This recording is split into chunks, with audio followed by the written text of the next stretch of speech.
Yes, may I help you? Salubong niya sa mga ito. Hi, my name is Alana, and she's my friend Charm. We're looking for Jelens Fernandez. Andyan ba siya? Ang unang babaeng napansin niya ang sumagot. I'm sorry, but she's currently on vacation with her husband. Sagot niya. Oh my God. What are we gonna do now? We came all the way from Manila, went to Cebu, and landed here in Davao, just to find out na wala ang hinahanap natin. Bakit ba lahat na lang na pinupuntahan natin? Kung hindi patay, ay wala. Reklamo na nagpakilalang si Charm. If you want, yung mga anak na lang nila ang kausapin ninyo. Andyan naman sila lahat. Suwisyon niya. Nabuhayan ng loob si Charm. Pero si Alina, sumagot sa kanya.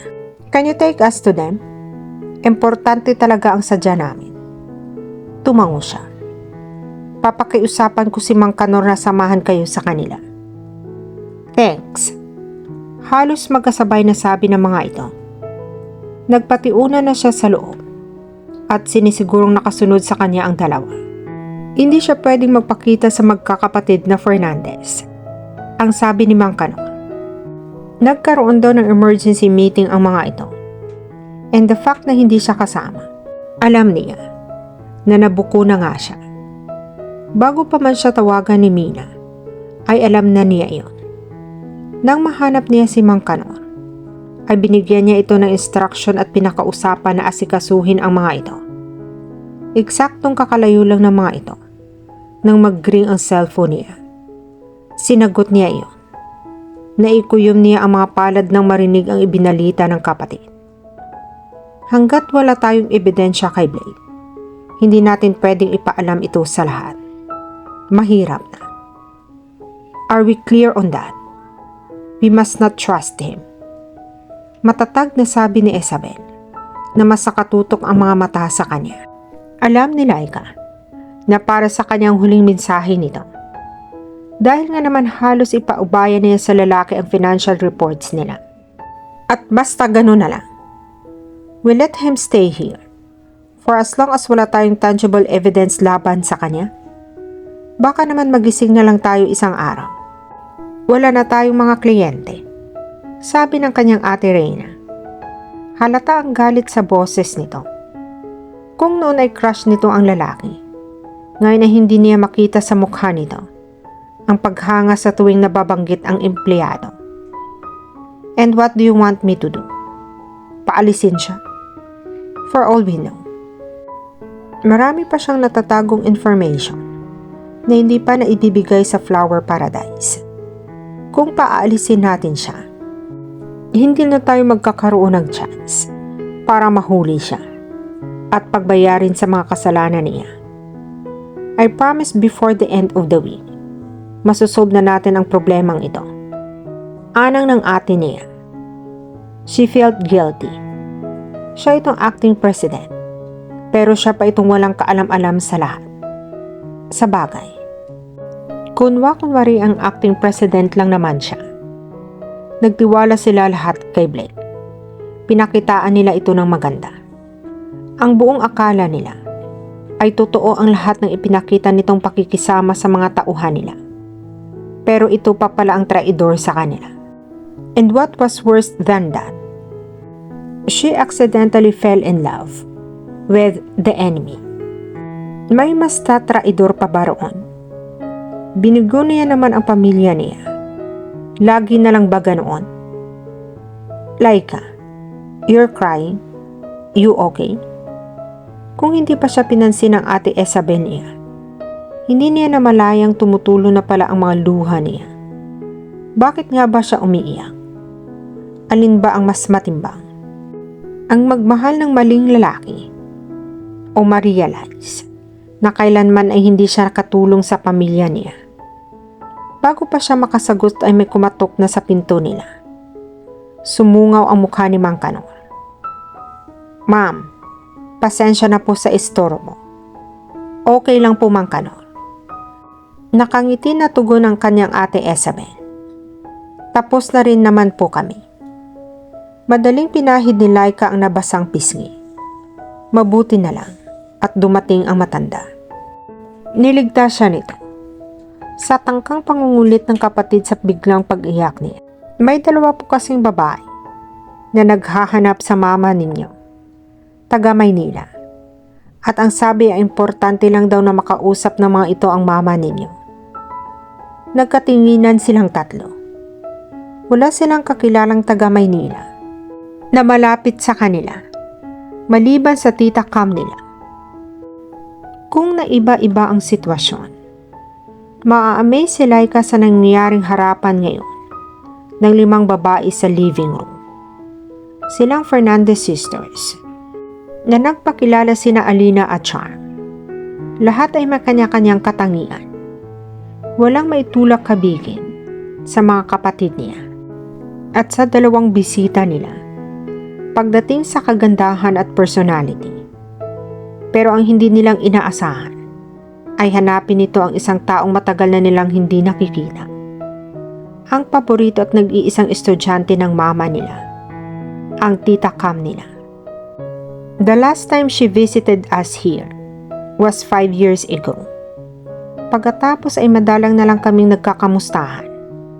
We're busy here at Chelet's. At ganoon din siya sa Fior niya. Paliwanag ng ate Isabel niya. Fior? Si Charm. Her flower shop. So Cam did finally have her wish.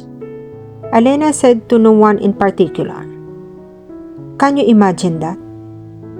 Napapangiting sabi ni Charm sa kaibigan nito. Tila hindi makapaniwala. Despite everything, Cam still want your dad to know what her life was after they've separated, through the places she went to and people she met.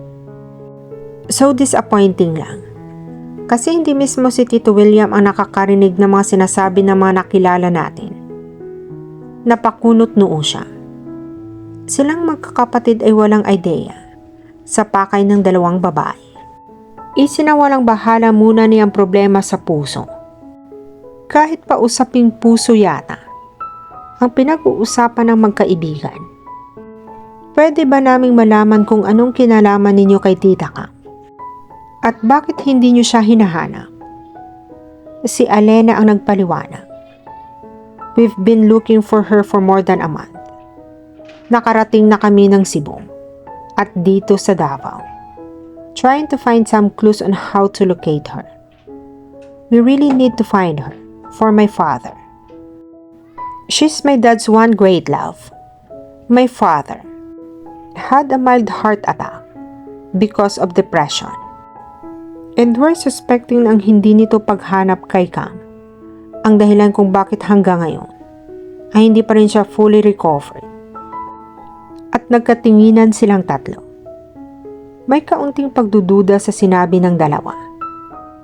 We have Tita Cam's address, si Reyna. But I'm afraid hindi namin iyon maibibigay sa inyo.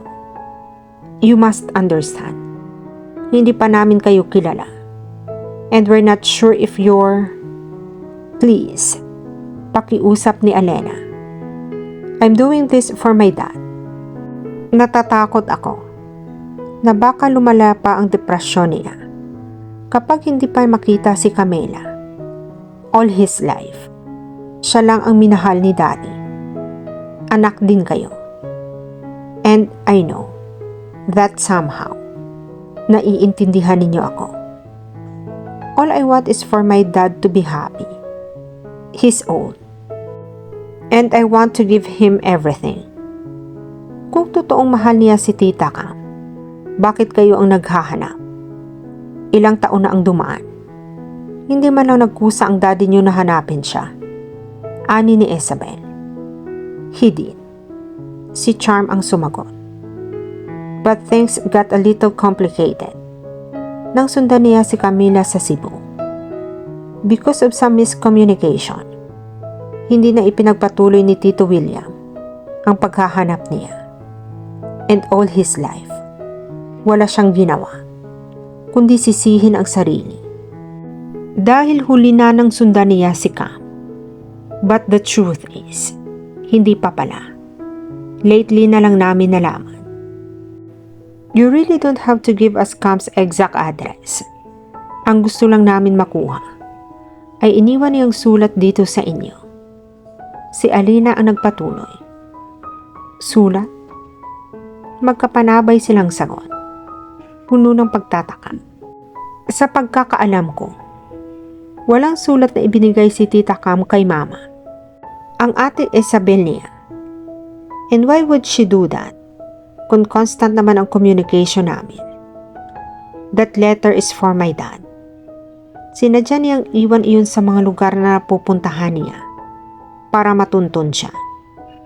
She wants my dad to look for her. And you think na sa mama namin ang sulat na iyon? Tanong ni Reyna. Not exactly. Si Charm ulit. It's probably hidden somewhere in your farm. Ang sabi sa huling sulat na nakuha namin. Dito raw siya sa farm ninyo maninirahan habang tinuturuan siya ng mama ninyo. The 3 letters we've got were hidden in some things related to a flower. Under a bed of forget-me-not flowers. Inside the vase. With fancy design. At ang yung last. Nakaipit inside a frame cross-stitch picture. Na violet ang pattern. Sa bawat flowers na pagtaguan niya ng kanyang letters, symbolizes a form of love. Natawa siya. Lahat naman ay may kanya-kanyang simbolo na may kaugnayan sa love. We'll just give you Tita Cam's address. Sa wakas, ay sabi ng ate Isabel niya. Mukhang hindi lang siya ang nakumbinsi ng dalawa. Siguro ay nadala rin ito sa kwento ng dalawa. May mga bagay itong alam na hindi nila sinasabi rito. At hindi biro.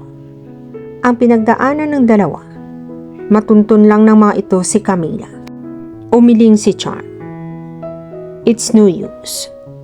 We badly need that letter. Dahil kahit pa matuntun namin si Camila at kulang ang mga sulat na nakuha namin, mawawalang saysay ang lahat. Iyon ang kondisyong hiningi niya para lang mapatawad ang daddy ko. Malawak ang farm namin. Kung ipagpipilitan niyo ang gusto niyo, matatagalan bago natin mahahanap iyon. May alam ba kayong lugar dito na espesyal kay Camila? May iniwan ba siyang gift sa inyo bago siya umalis? May mga gamit na iniwan o bulaklak na tinanim niya dito sa farm niyo? Napakunot ng noo si Laika. Biglang nag-flashback sa kanya ang araw kung kailan nalaman niyang mahal niya si Blay. Sa kakaiwas niya, ay napasadlak siya sa punong may orchids na ang Tita Cam mismo ang naglagay. Kung noon, ay hindi niya alam kung bakit ayaw itong ipakuha ng mama niya kahit marupok na. Mukhang ngayon ay alam na niya ang sagot. Pero bago pa man niya masabi ang nasa isip niya, ay naunahan na siya ng isang malakas na pagsabog. Mula sa labas, parang tumalsik ang puso niya at dumi ng tainga niya sa sobrang lakas. Walang dudang sa loob lang ng farm nagsimula iyon. Napasigaw ang mga kapatid niya, maging sina Charm. On instinct, ay bahagyang napaupo silang lahat. Kasabay ng pagtakip ng dalawang kamay sa ulo, na para bang makakaya silang proteksyonan noon. What's happening? Saan ang galing iyon? Si Charm. Panic was all over her face. Sa lab, sigaw ni Reyna. Nang magpagtanto kung saan ang galing iyon. Magkahalong takot, panig, at pag-aalala ang nasa mukha nito. Bigla itong tumakbo papunta ng pinto. At dito na po nagtatapos ang part 11 ng ating kwento. Sabay-sabay po nating abangan ang susunod na kabanata. Be good, be safe, and God bless po everyone.